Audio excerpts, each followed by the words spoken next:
Cez kríž svetlu, per crucem ad lucem, v týchto slovách je zahrnutá veľmi hlboká skúsenosť ľudí, ktorí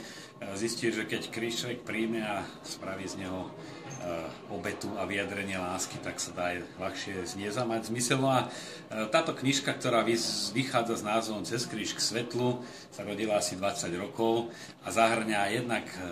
rôznorodé zobrazenia krížov, či už na rôznych častiach našej zemegule, z rôznych materiálov, rôznych tvarov, ale pointom je vždy ten symbol kríža, nad ktorým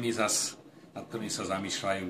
jednotlivé texty, či už vlastné, alebo texty rôznych osobností. Čo je kuriózne na tejto knižke, sa to tak zrodilo postupne, že sme chceli, aby každý čitateľ našiel priamo v knižke trochu hliny zo Svätej Zeme, takže sme ju osobne tam aj posvetili na Olivovej hore, zobrali, preniesli na Slovensko a teda ako taký vzácny dar, že cez túto knihu príde aj kúsok Svätej Zeme každému čitateľovi.